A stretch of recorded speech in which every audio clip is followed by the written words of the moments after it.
Hello, my book and wax friends. I'm Amber if you're new. Welcome. Welcome back if you are returning. So glad to have you here with me today. Today's video is my wrap up for the books that I read in February, along with the wax melts that I did pair with the books that I read, because I do enjoy home fragrance along with my reading. And so let's jump into it. I do have timestamps for you. And I do always do the home fragrance that I paired with the books at the end. So glad to have you here. Please stay tuned for all the goodness and let's go. First off, let's look at my official TBR for the month of February. As you can see, I always pick 6 books, and out of these 6, I did read 4 of them. So not too bad. Overall, I read 8 books, so 4 were from the official TBR and 4 were just mood reads. So let's go by order. That's how I always do it. The order of how I read the books, and I just realized I didn't pick one of them. Okay, here we go. My first book that I read for the month of February was a reread, and it is the final book in the Once Upon a Broken Heart trilogy by Stephanie Garber. This is a special dust jacket from Lilac Library, I think it is. But this, oh, that's not even the right book. Where is it? Oh, it is here. What am I doing? I am missing a book, and I thought it was that one. I thought I'd put it up. Anyway, this is The Ballad of Never After, the second book. This is the third book, which is A Curse for True Love, which you can see. That's the UK cover, and this is what the US cover looks like, although this is the special edition. The regular one is just black. So anyway, Curse for True Love. It was a reread. 4th time rereading, so that should tell you something about how much I love this series. It was 5 stars again. And I don't know what I can say about it, except I love it. I don't want to give it away, any spoilers, because it is the third book. But I can tell you that it is about a girl named Evangeline Fox. And in the first book, she goes to this temple. There are what are called fates in this world that she lives in. And she goes to the Prince of Hearts temple to pray to him to help her, because the love of her life, that she thinks is her one and only, is marrying her stepsister, and she thinks that he's cursed. So she goes to the temple to pray to him, to Jax, the Prince of Hearts, to make a deal and hopefully stop the wedding, because she thinks that he's been cursed in some way and that he doesn't truly love her stepsister. So that's where the story starts. It does end up going places that you might not imagine it to go.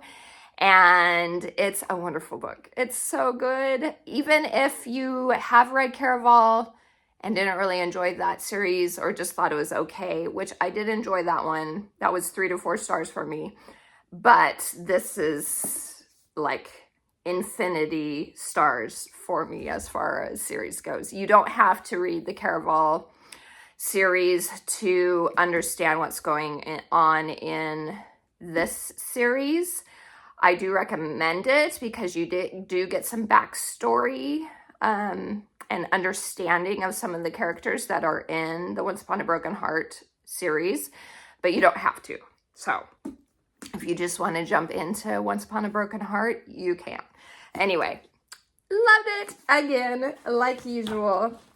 And I never see myself not loving it. So that was a great way to start off the month, is finishing one of my all-time favorite series. But I do have to say, then it kind of led me into a book hangover, which I was kind of thinking it probably would. I was feeling a little slumpy after that, because I want to just marinate in the world that I love after doing rereads like that, where it's a complete love of mine. So it was a little hard to move on, but I did finally move on. And the second book I read was My Phony Valentine by Courtney Walsh. I did want to read this since it was around Valentine's Day, and for sure Valentine's Day. And this was for the prompt includes cooking. So this is about a girl named Poppy Hart. She owns a restaurant that's kind of failing. And she ends up meeting this man who is a professional hockey player, and his name is Dallas Burke, and he's kind of known as the bad boy of hockey. And she runs into him in her hometown at a coffee shop, and to help her from embarrassment, she tells this girl that's next to her, who's awful, that he's her boyfriend, and he ends up going along with it, and they end up coming to an agreement to fake date for her to help out her restaurant and for him to clean up his image, and it goes from there. I really love this book. This was a great follow-up to getting over the book hangover a little bit from A Curse for True Love. This was a fun book. I rated it 5 stars, so I did get another 5-star book after the other one. And I loved the banter in it. It was sweet. I really enjoyed the depth of the characters. You got to see where they were coming from and how they developed individually. And then you did get to see how they each made each other better and to help each other grow. And I just thought it was so sweet. Content-wise, this is a clean romance. There is no language and only kissing in this. So it was great. I loved it. And I am looking forward to continuing on in this series. The second book is actually this one, My Lucky Charm. So I am planning on getting to that one this month because St. Patty's Day, I have to. So 5 stars. Loved it. Okay, after that, this is the book I don't have. After that, I read Glorious Rivals, which is the second book in the Grandest Game spin-off series from the Inheritance Games by Jennifer Lynn Barnes. And this one, what did I give? This one I rated 4 stars. So this is about a game that the Hawthorne family puts on for people that they've invited to come to it to help change their lives, is pretty much what it is. And it's a game that involves puzzles, lots of puzzles and escape rooms and that sort of thing. And it's a lot of fun. It's a really fun series. I like the Inheritance Games series better, but I like seeing where the story has gone after that series. So we do get characters that are from that series, but they aren't necessarily main characters. There is one main character who was a main character in the original series. He is now a main character in this new series as well. But for the most part, the other Hawthorns and other characters, they're more secondary characters. So it's a lot of twists and turns, a lot of interesting puzzles. It will be interesting to see where the story goes. I think it's the final book that comes out this year. I think it's only a trilogy. Could be wrong. I don't know, but I will read that one too because it's a fun time. I enjoy that one. As far as content goes, there's only mild profanity, and that's it. Some kisses and mild profanity. Okay, next up, I read a thriller. You guys should be proud of me because I don't read thrillers. Then She Was Gone by Lisa Jewell. My husband did get this book for me for my birthday. Or no, not my birthday. My birthday's coming up.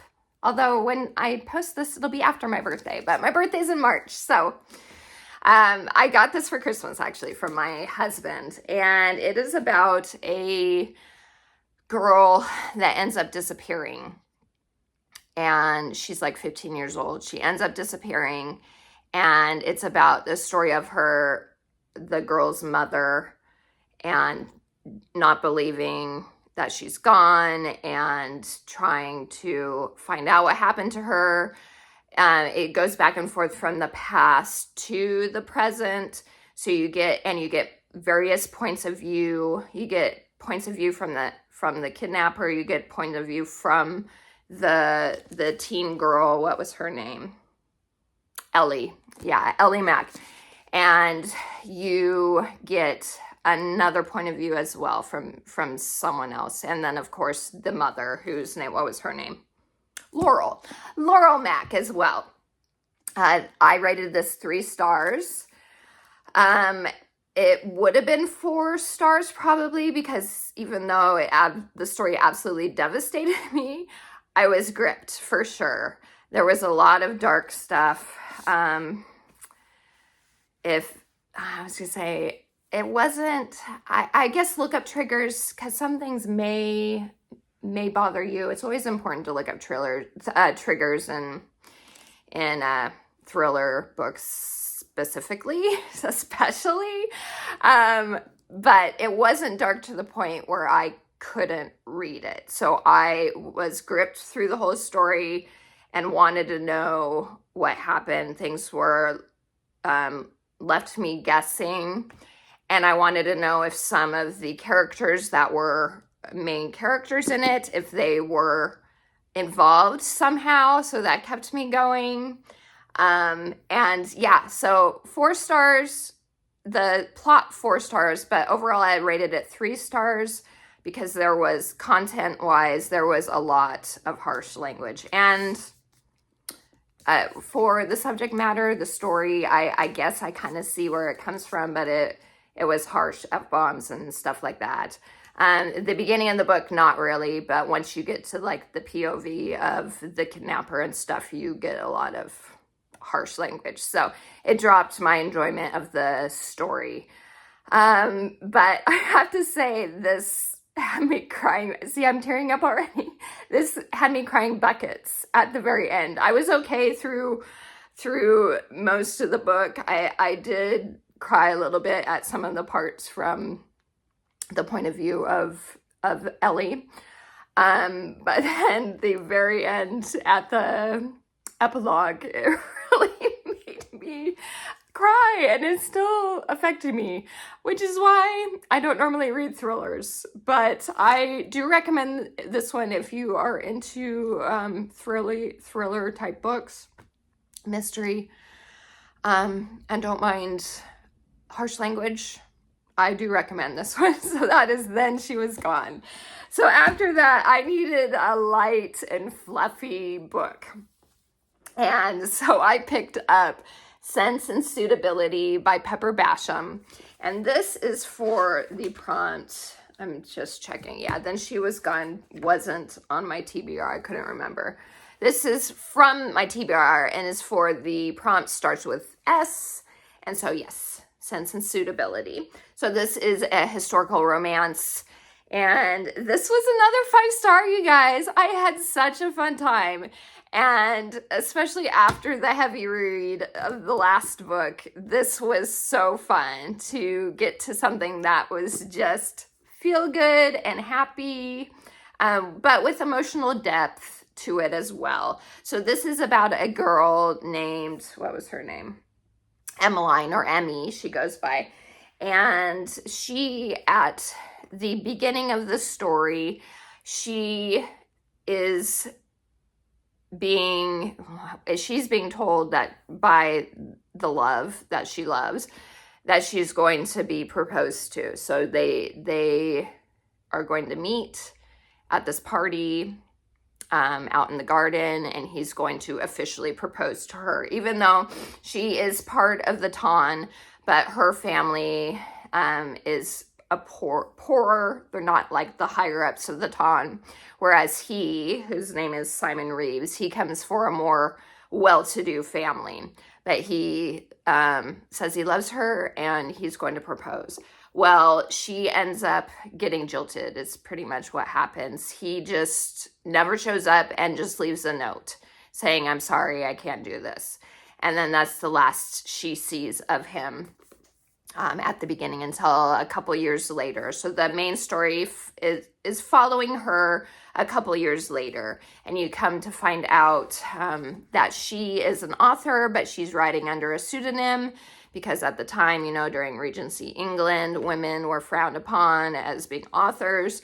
And so she does it under a pseudonym, and she's actually earned quite a lot of money from this. Well, her love, Simon Reeves, he is now Lord Ravenscross. He ends up inheriting this title and this estate where he never thought that he would. But his cousin, who was Lord Ravenscross, and his father both died. And so now he's the next in line. So now he's Lord Ravenscross. And he is struggling. He is taking care of some younger siblings. He doesn't have his mother. She ended up dying of like a broken heart pretty much a year after.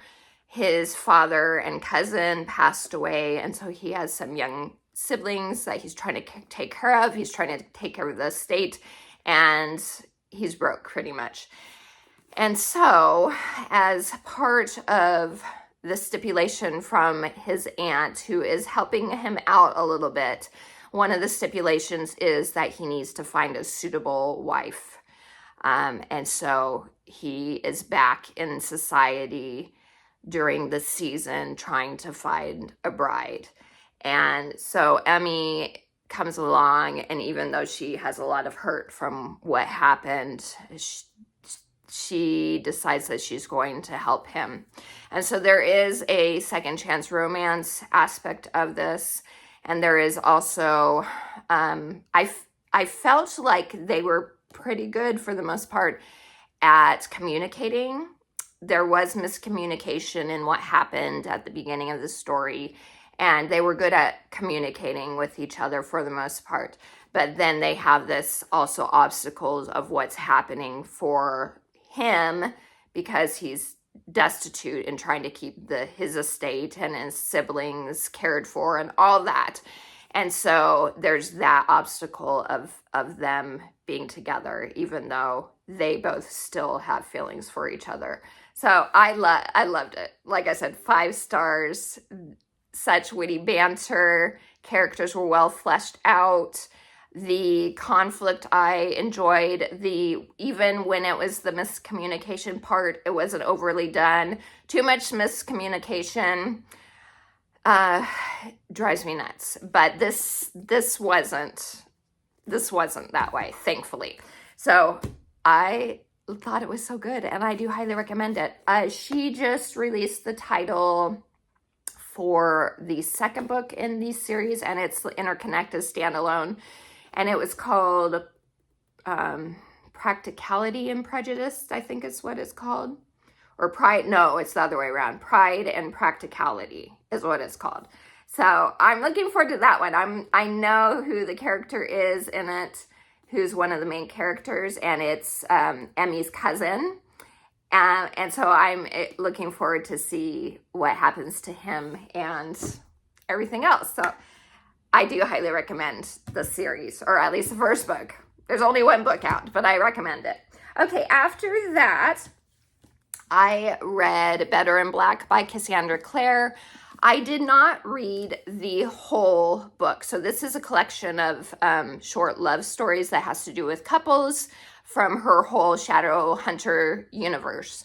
So I only read the ones that I cared about. So the couples that I cared about were the only ones that I read. I didn't read all of them because there are couples that I don't care about. And so I read about 4 or 5 of the stories. I would say overall for the stories that I did read, it was on average, I would say 4-star, but I did have one that was 5-star, and then one that was 4-star, and then a few that were 3-star. So, but I loved being back with some of my favorite characters. They're my all-time favorite character right here on the cover, but I don't want to spoil who they are, just in case. But I will say, for sure, if you're interested in any of Cassandra Clare's Shadowhunter series, that her infernal devices are her best. And that would be Clockwork Angel, Clockwork Prince, Clockwork Princess. That's her best, in my opinion. That's the only one that I will forever reread. The other ones were fine to read. I won't read her newest ones that are coming out personally. But if you read any of them, read that trilogy, because that's the best. So, in my opinion. Okay, after that, you guys, I had so many 5-star reads. In February. It was a good month, and I'm cheering up again. I read The Hero of Ages by Brandon Sanderson. This is the final book in his Mistborn Era 1 series, and it was for mood read. So I loved it, you guys. It was so good. So I had to I bought the trilogy because I know I'm going to want to reread them again. So this is a fantasy series. Even if you don't normally read fantasy, I think you could get away with it. I don't think it's a difficult fantasy series to follow. But the first book, because I can't talk about this one necessarily, the first book is it starts off with a girl named Vin, and she is what's called a Mistborn. She doesn't realize it at the beginning of the book, but she lives in this land, on this planet, in Brandon Sanderson's Cosmere. Whereas if you are Mistborn or a Misting, you can use metals to have different abilities. So that's the magic system. So you swallow the metal, and then whatever that metal is, each metal does a different thing. Whatever that metal is, you can then do it. If you're a Misting, that means you only have one ability, but a Mistborn has ability from all of the metals that are available to use that have magical properties. And so Vin finds out that she's Mistborn. She ends up joining this ragtag group of people that decides to overthrow the government is pretty much what it is. There's a heist situation. The Lord Ruler is this evil dictator, and they want to overthrow him because they want to have rights for this enslaved people who are called the Ska. And so that's where the first book starts, and it goes from there. It's wonderful. There's so many amazing themes and emotions that you'll go through. It is a coming of age tale. It has a lot of depth to it as well. It talks about right and wrong, good and evil, that sort of thing. It talks about faith, losing your faith, getting your faith back. And yeah, it's wonderful. My gosh. So many of the books have made me emotional this month. But that's why they're 5 stars. So content-wise, this only has very minimal mild language. There's no spicy scenes. And then there is a lot of violence, though. It's the final book and you're dealing with war and stuff. So there is a lot of violence. I would say not super gory. It's not like super descriptive violence, but I would probably hesitate in letting a child read it. But if you're an adult, I would say you'd be able to read it, because I get squeamish for super, super gory stuff. So this is an adult series anyway. So, but just to be aware, I like to give you guys content for the book. So 5 stars, another one. Okay, last book of February that I read was Fateless by Julie Kagawa. And this was for the prompt random number generator. So I had Siri pick a number for me, and from, I can't even remember how many books it was. And then I counted to this book. So this is by the same author who wrote the Iron Fae series back in the early 2000s, which I did really enjoy that series. And this is a YA fantasy. And I rated it 3.5. I would probably say 3.5 stars. It was fun. It was a fun book. Beginning of the series. I'm not sure how many books there will be, but the second book is coming out this year, I know. And it is about a girl named, what was her name? Sparrow. And she is a thief.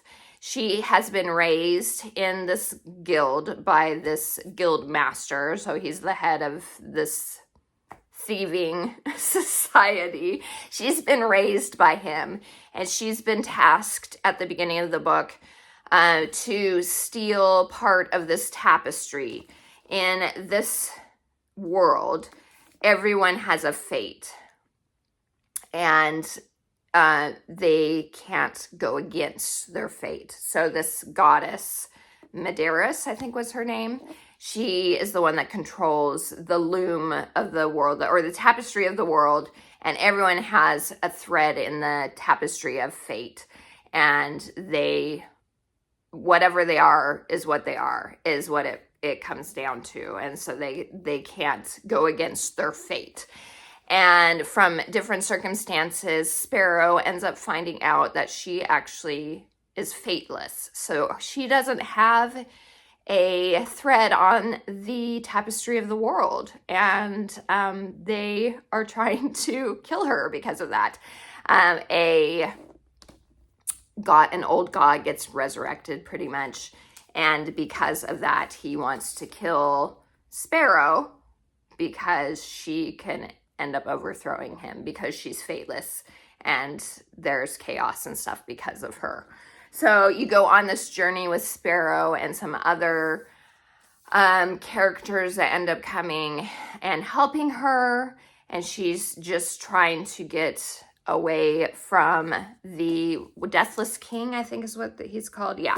So the Deathless Kings, who are these godlike men and women, and this one has been resurrected. And so she's trying to get away and try and figure out what's going on. For about half the book, she doesn't even realize she's fateless. And then she's like, what does this mean? Once she finds out and all that, like, what does this mean in regards to me? I'm not a hero type of thing. How can I save the world from this Deathless King? And yeah, the story was fun. I felt like the world wasn't the most fleshed out, but again, it's the first book, but it's a like deserty type of situation. They live in this land that pretty much doesn't have any water. So the ocean is actually like sand. All the water has like the earth cracked open and the ocean actually spilled underground. And so their ocean is like sand now. So it's dry, desolate, deserty type of place. And yeah, so I did enjoy some of that aspect of it, but I felt like it could have been fleshed out a little more. And then the characters, for the most part, I enjoyed them. I felt like the love interest for Sparrow was the feelings kind of happened a little too quickly. I felt like a little too insta-lovey, especially because they barely knew each other. But other than that, it was fun. Like I said, I did enjoy it. I liked it. And 3.5 stars, so Fateless. Content-wise, there was only mild to moderate language, and that wasn't like a lot. It was pretty minimal. as far as profanity goes. And that is it. So that's it as far as the books, but let's look at now the wax that went along with the books. So for A Curse for True Love, I decided to go with, what is this? Petals and Peaches. And I chose this one because, number one, it's an amazing scent. And some of these you can't get anymore, but some of them you can. This one is available right now. Some are wintry scents, so you can't get them, but this one you can. And this is so pretty. It is a peachy, cozy, perfumey type of scent. So pretty. And I thought it would work really well for the happily ever after that may or may not be in this book. This specifically I chose because this was a scent that I took on my husband and I's 25th wedding anniversary to melt. And so that will always make me think of my true love. And so I had to choose that for that book. Okay, so the next one for my phony Valentine, I chose from the Disney Love Stories collection, Jack and Sally, An Undying Love. And mainly just because of it was a love story. You know, it's Valentine-y, and this is a Valentine-y book, but this is one that is available now too. And it's so good. It is a pretty musky, moody, sweet scent. I think there's plum in it. I know there's like a vanilla custard in it and a violet note too. I would totally wear this as a perfume if I could. It's so pretty. I really, really like it. So if you're familiar with Scentsy's Halloween Town, which I adore too, Halloween Town, if you can't get that. This one is similar to that. I think if you like that one, you would like this one. So it's so pretty, and it works for sure. Okay, for after that was Glorious Rivals, and for that one, what did I do? That one was Wrapped in Lights, and this one you can't get anymore. It was a winter scent. And I mainly chose it because of the name, pretty much, because, you know, they're trying to figure out puzzles and getting wrapped up in a web of lies and puzzles and escape rooms, that sort of thing. So I was like, you know what? It's such a nice scent. And the name of it works perfectly. Then for Then She Was Gone, I chose this one just because I need something comforting while I read this, and it is Polar Bear Hug. This is another one you can't get anymore, but this is a cozy, just makes you feel good type of scent, and I needed a hug while I was reading and after I read that. So Polar Bear Hug. Then for Sense and Suitability, I decided to go with Winterberry Apple Tea. This one is available. So they made it from just being a fall winter scent to a all around scent. So it's in the catalog right now on my website, and it's an amazing scent. I mainly chose this because tea, Regency England, how could I not? So this is like an apple berry honey tea scent, and it's amazing, strong, so good, love it. So that is for that one. Then for Better in Black, I chose, what did I choose? I chose Maple Peak, and you can get this one. It's in clearance right now, last time I checked anyway.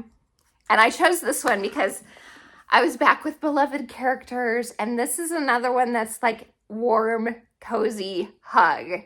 So it's like, oh, I got to be with my characters that I love, and this is going to smell amazing and give me a cozy hug. It's marshmallow, maple goodness. So that one is yummy.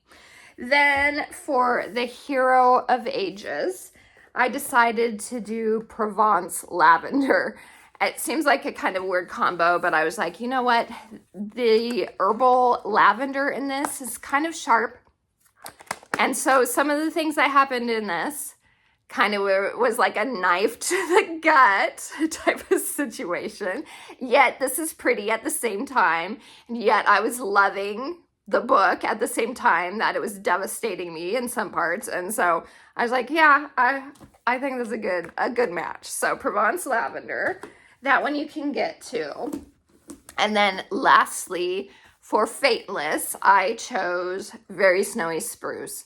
This one you can't get anymore. It's my favorite like Christmas tree scent ever. And there's no real reason why I paired it with Fateless, because that's like deserty world and this is an evergreen Christmas tree scent. But I just wanted to mount this while I was reading that one. So amazing scent. Hopefully it'll come back. Can't get it right now. But that's it, you guys. So that is everything that I read in February and the home fragrance that went along with the books. Let me know down below if you've read any of these and what were your thoughts if you have. And if you have any other, if you're familiar with like Regency romance, if you have any recommendations, just be aware I like them on the cleaner side.